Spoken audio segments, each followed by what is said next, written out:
കേരളത്തിന്റെ അവസ്ഥ എന്ന് പറയുന്നത് തിരുവനന്തപുരം മുതൽ കാസർഗോഡ് വരെ LDFന് കനത്ത ക്ഷീണമാണ് ഉണ്ടായിട്ടുള്ളത്. കനത്ത ക്ഷീണം എന്ന് പോലും പറഞ്ഞാൽ പോലെ അങ്ങേയറ്റത്തെ അവർ പോലും അവരില്ല, ഈ എതിരാളികൾ പോലും പ്രതീക്ഷിക്കാത്ത രൂപത്തിലുള്ള തിരിച്ചടിയാണ് LDFന് ഉണ്ടായിട്ടുള്ളത്.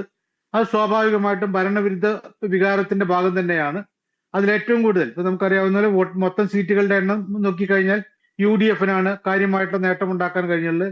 പക്ഷെ അതേ സമയത്ത് NDAക്ക്, പ്രത്യേകിച്ച് NDA എന്ന് പറയുമ്പോൾ ഞാൻ BJP എന്ന രീതിയിലേക്ക് മാത്രം ചുരുക്കി കാണുകയാണ്.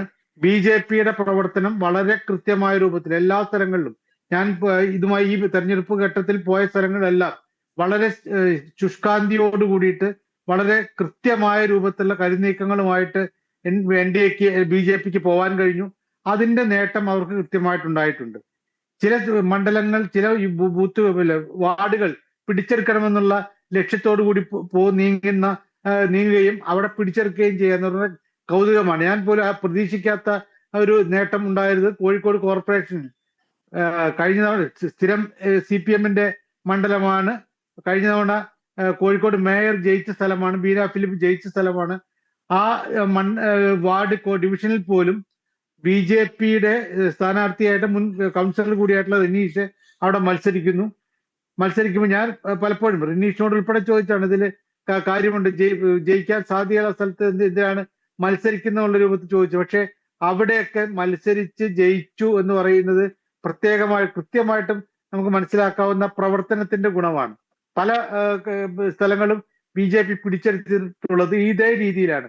അത് ഇപ്പൊ UDFന്റെ വിജയത്തെ ഞാൻ ഇങ്ങനെ പിടിച്ചെടുത്തു എന്ന് പറയാൻ പറ്റും. അത് ഭരണവിരുദ്ധ വികാരത്തിന്റെ ഭാഗമായി വന്നിട്ടുള്ള ഒന്നാണ്. കാരണം അവര് ആ രീതിയിലുള്ള പ്രവർത്തനം അടിത്തട്ടിൽ UDFന്റെ ഭാഗത്ത് ഉണ്ടായിട്ടുണ്ട്. ലീഗാണ് കാര്യമായ രൂപത്തിൽ പ്രവർത്തിച്ചിട്ടുള്ളത്. അതിന്റെ നേട്ടങ്ങൾ അവർക്കുണ്ടായിട്ടുണ്ട്. പിന്നെ ലീഗിന്റെ പിന്തുണയോട് കൂടിയിട്ട് കോൺഗ്രസിൽ കുറെയൊക്കെ നേട്ടം ഉണ്ടായി. കാരണം LDFന്റെ ഭാഗത്തുണ്ടാവുന്ന വീഴ്ചകളും പാളിച്ചകളും അവർക്കുള്ള എല്ലാ പരാജയങ്ങളും അത് കുറെ സ്വാഭാവികമായിട്ടും കാര്യമായിട്ട് ഒഴുകിയിട്ടുള്ളത് UDFിലേക്കാണ്. അതാണ് അവരുടെ വിജയത്തിന്റെ പ്രധാനപ്പെട്ട ഒരു ഘടകമായി കാണേണ്ടത്. പക്ഷെ ഈ ചിട്ടയായ പ്രവർത്തനം, അത് നമ്മളിപ്പോ കൂടുതൽ സീറ്റുകളോ കൂടുതൽ പഞ്ചായത്തുകളോ കൂടുതൽ മുനിസിപ്പാലിറ്റികളോ കോർപ്പറേഷനുകളോ BJPക്ക് കിട്ടിയിട്ടില്ലെങ്കിൽ NDAക്ക് കിട്ടിയില്ലെങ്കിൽ പോലും പറയേണ്ടത് ആ ചിട്ടയായ പ്രവർത്തനം. അത് ജനസംഘത്തിന്റെ കാലം മുതൽ തന്നെ ഈ തെരഞ്ഞെടുപ്പ് കാര്യങ്ങൾ നിരീക്ഷിക്കുന്ന ഒരാൾ എന്ന നിലയ്ക്ക് എനിക്ക് പറയാൻ പറ്റും. ഓരോ തവണയും ഉണ്ടാവുന്ന ഈ ആദ്യഘട്ടത്തിലൊക്കെ തികഞ്ഞ നിർജീവാവസ്ഥയായിരുന്നു. പക്ഷെ അവിടുന്ന് മാറിയിട്ട് പിന്നീട് വളരെ പ്രതീക്ഷയോട് കൂടിയിട്ട് ഓരോ കല്ലും പെറുക്കി വെക്കുക എന്ന് പറയുന്ന പോലെ അത്രയും ശുഷ്കാന്തിയോടുകൂടി വോട്ട് ഷെയർ കൂട്ടിയെടുക്കുക. ഇപ്പോഴും അത് ഏതാണ്ട് പല സ്ഥലങ്ങളിലൊക്കെ നല്ല വോട്ട് ഷെയറോട് കൂടിയിട്ട് രംഗത്ത് വന്നിട്ടുണ്ട്. മൊത്തം എടുത്തു കഴിഞ്ഞാൽ എനിക്ക് തോന്നി 20% ഏറെ ആയിട്ടുണ്ടാകും ഈ BJPയുടെ വോട്ട് ഷെയർ. അപ്പോൾ ആ വോട്ട് ഷെയർ കൂട്ടുന്ന ഒരു തന്ത്രം ഒറ്റയടിക്ക് എല്ലാം കൂടി നേടിയെടുക്കാൻ പറ്റില്ല. പക്ഷെ അതേ സമയത്ത് മുന്നോട്ടേക്കുള്ള നീക്കം, പ്രതീക്ഷയോടുകൂടി നീക്കം നടത്താൻ എന്തായാലും NDAക്ക് കഴിഞ്ഞിട്ടുള്ള കാര്യത്തിൽ ഒരു സംശയമില്ല. ആകെ തുകയായിട്ട് പറഞ്ഞു കഴിഞ്ഞാൽ ഇതിൽ ഈ തെരഞ്ഞെടുപ്പ് പരാജയത്തിൽ സ്വയം കൃതാനർത്ഥം എന്ന് പറയാവുന്നത് LDFനുമാണ്, പ്രത്യേകിച്ച് CPMന്. അവരുടെ ഭാഗത്തുനിന്ന് ഉണ്ടാവുന്ന തെറ്റുകൾക്ക് അതേ സമയത്ത് പരിഹാരം ഉണ്ടാക്കാത്തതിന്റെ ഒരു വലിയ വീഴ്ച ഈ തെരഞ്ഞെടുപ്പിൽ കണ്ടിട്ടുണ്ട്. സ്വാഭാവികമായിട്ടും ഇങ്ങനെ തദ്ദേശ തെരഞ്ഞെടുപ്പിൽ ഉള്ള വിജയമാണ് പലപ്പോഴും നിയമസഭാ തെരഞ്ഞെടുപ്പിലേക്കുള്ള ഒരു ചവിട്ടുപടിയായിട്ട് കാണാറുള്ളത്.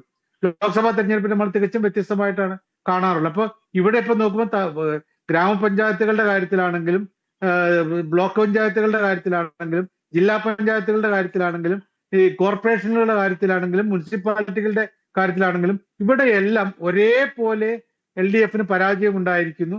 ഈ സ്ഥലങ്ങളിലൊക്കെ UDFന് സ്വാഭാവികമായിട്ടും ഗംഭീരമായിട്ടുള്ള നേട്ടം ഉണ്ടായിട്ടുണ്ട്.